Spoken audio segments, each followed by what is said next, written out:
friends. Thank you for clicking on the video.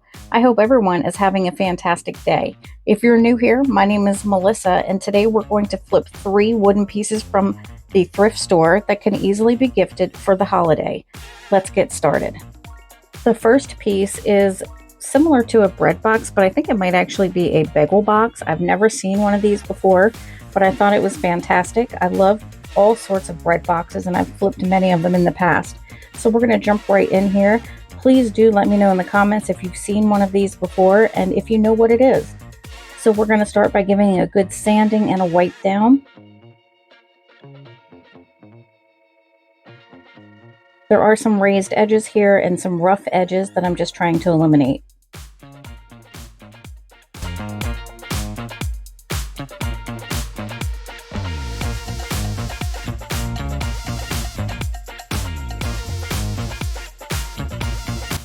As always, the Goodwill stickers give me a little bit of trouble, so I'm just going to soak this with my mean green and come back to it. When I'm working with real wood, I rarely spray directly onto it. I will spray the cleaner on my cloth and wipe down from there. I'll be using acrylic paint for this flip. I have white and gray, which you'll see here in a moment, and we're going to make this just a white and gray two-tone piece. I'll only be putting one coat of the white on because we will be covering a majority of the white up with fabric. Use any fabric pattern of your choice. I'm using cotton in a gray-white flower pattern. I believe I picked this up in a multi-pack of matching fabrics from Hobby Lobby in the spring and just had it in my stash. If you've seen me Mod Podge before, you know that I like to use an iron to do this. So I'm going to apply my Mod Podge to the areas where I intend to put my fabric, allow it to dry, and then iron the fabric onto the surface. I'm putting on 2 light coats of Mod Podge and allowing it to dry in between. When you're Mod Podging fabric, it does need to have a little bit more Mod Podge than if you were doing decoupage with regular rice paper or napkins. With cotton fabric, you won't need a very thick coat, but rather, as I said, 2 light coats will do the trick. If you're doing decorator's fabric, or otherwise known as duck fabric, that will require more Mod Podge and thicker coats. So just keep that in mind if you're recreating this. This is a craft iron, so I don't even think it has a steam feature, but if you're using a regular everyday iron, you don't need to use the steam feature. In fact, I would empty out any water that's in the iron before doing this and just put it on the setting for whichever type of fabric you're using. If you're using cotton, set it to cotton, linen, set it to linen, etc. While I am not usually a fan of Mod Podging over a design that I am placing onto any surface, fabric is the exception. If you don't Mod Podge over it, it will feel like fabric to the touch. Adding the top layer, adding multiple top layers, and you'll see here as we go how we do that, is going to make this look and feel like it's actually painted onto the surface. You won't be able to touch it and feel fuzzies or any kind of soft surface. I'm applying 2 coats of Mod Podge over the fabric, allowing each coat to dry in between.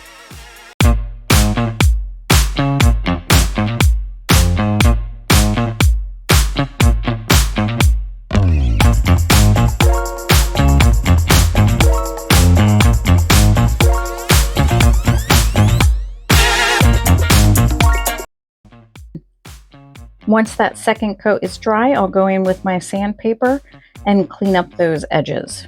Pay very close attention when you're sanding off the excess fabric because it will create tiny frayed edges, and you want to make sure that all that fraying is removed with the sandpaper. It will be noticeable if it's not removed. So just take your time. If you need to sand more than once, that's perfectly fine. Just make sure that the end result of the sanding leaves you with a clean, clear edge. Once I'm happy with how the edges look, I will complete it with one final light coat of Mod Podge with extra focus on the edges.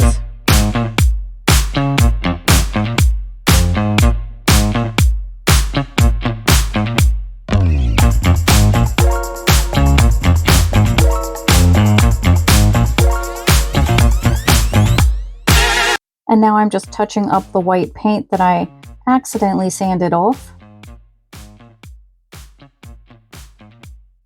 And here we go in with the gray acrylic paint. It's literally just called Gray by Cracker Barrel.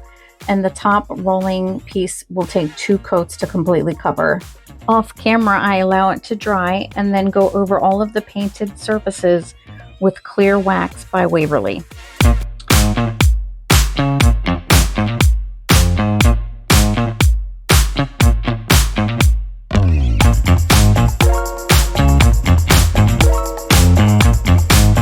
And here it is finished and ready for whatever you want to use this for. I think it would be great in the bathroom or on top of your vanity to store cosmetics. You could turn this into a charging station. You could drill a hole in the back for your cords to slip through.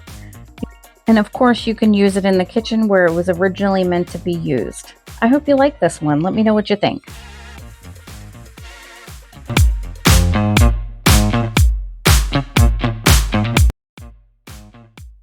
Footstools must be among some of the most commonly flipped items from the thrift store. I couldn't resist this $3.99 footstool with the Inlay cushion top. I'm going to start by flipping it over and removing the 6 screws from the bottom to release that cushion top. And once again with my mean green, we're going to give it a nice wipe down and remove our sticker.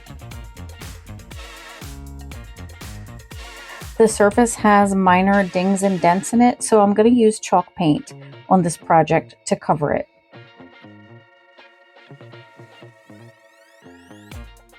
The sanding is not always necessary when you are using chalk paint, but because this is an item I expect will get a fair amount of use, I want to just be extra careful to make sure that the paint job I give it is protected. So I'll sand it down to make sure we have a nice adhesion of the paint. I'm using Night Sky by Waverly. This is a beautiful color. If I had to explain it, I would say that it's a bluish gray. Kind of a navy blue and gray.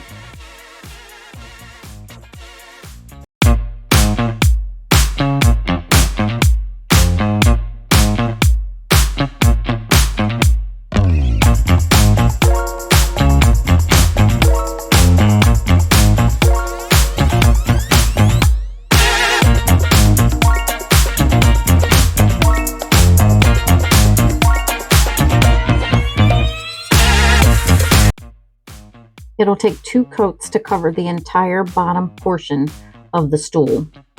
I'll do the same on the top using Waverly chalk paint in the color plaster.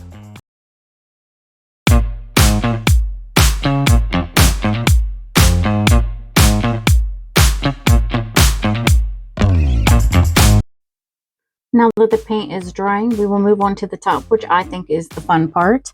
And there were a ton of staples in this thing. I mean, really, who needs that many staples? But nonetheless, when we pull it off, the top is perfect. I was expecting to see maybe some stains there I'd have to clean out, but it was in absolute great condition. This is decorator's fabric left over from curtains that I made last year. So I'm going to use it on the top of this stool. And I'm using 2 separate pieces so that I can create a pocket on the top of the stool. If you're still with me, thank you. If you enjoy this content, show me by giving me a thumbs up and show YouTube so that they can make this video available to other crafters like yourself. You just never know who this content can help. And if you're not already subscribed, consider doing so. Come back and see more projects just like this. Everyone is welcome, and I appreciate every single one of you for being here. I'm pinning the fabric where I intend to sew and taking it over to the sewing machine. I'm going to make a straight stitch all the way down to seal that edge.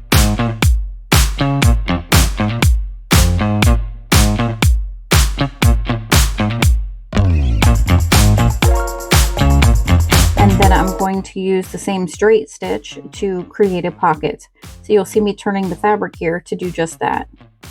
If you don't have a sewing machine or just don't like to sew, it's absolutely fine to either hand sew this or use hot glue. But when you're using hot glue, make sure that you're not globbing it on there and making it ugly. Take pride in your work and only put the amount of hot glue on that you need.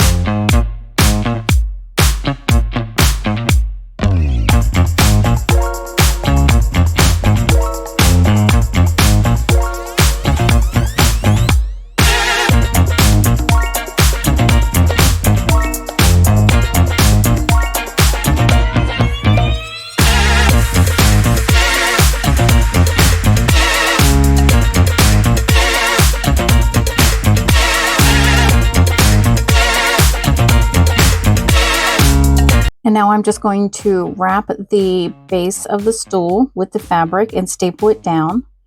And because I don't want to be able to flip the stool over and see the bare wood, I'm going to use my pinking shears to cut out another piece of the fabric and cover that bottom up. And I'll adhere this to the bottom with hot glue.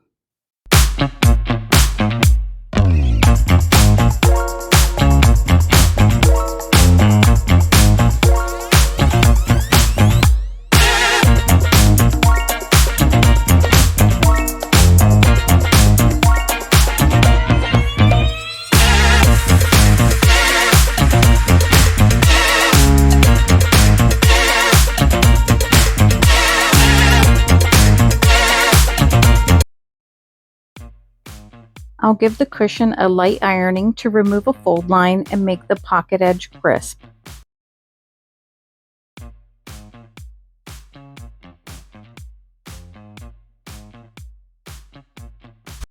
I wanted to add something a little different to the sides of the stool and went to this paper pack from Michaels. I picked this up, I believe, late last year, and I'm just going to take 2 sheets of the same and cut out this little flower square, and we're going to use that as sort of a framed picture for the sides.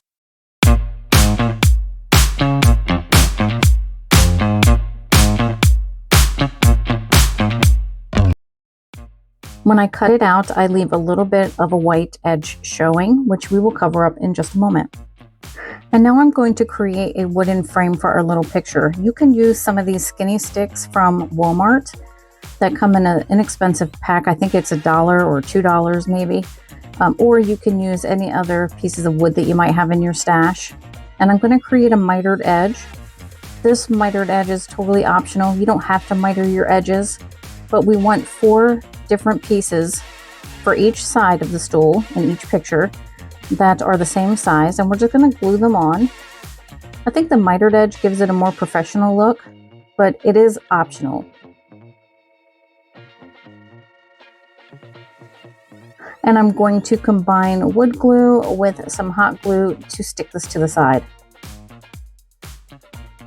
Oh, and by the way, I did actually paint the wood frame with white paint before gluing it together. And now that I have one of those on each side, we are done and it's time to put our top back on.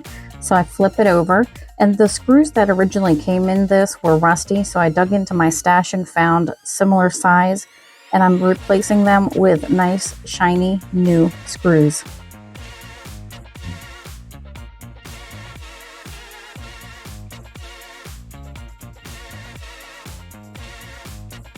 This next project is a desk organizer, again from Goodwill. And as you can see, I paid a mere $1.99 for what is an obviously brand new, unfinished product, Goodwill. Stick around until the very end because this is a quick flip that has a beautiful result.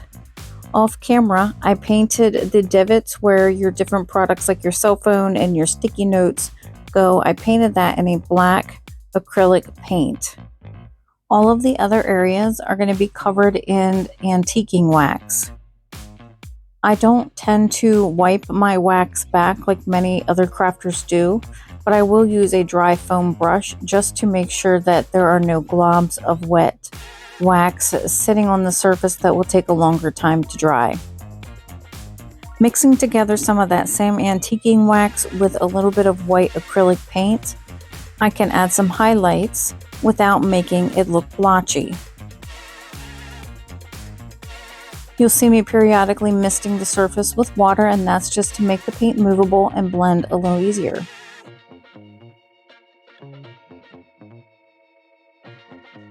I set this aside to dry for about an hour and then came back to add some stickers. I have been dying to use these beautiful stickers with the background in black on a project for quite some time and saw this as the perfect opportunity. I'm going to place them on in a way that makes me happy. These stickers came out of a spiral notebook of stickers from Hobby Lobby.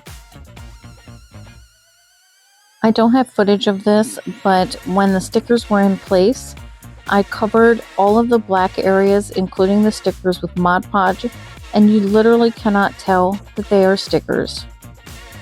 Here is our completed thrift flip, and a final look back at all of the before and afters of our projects today.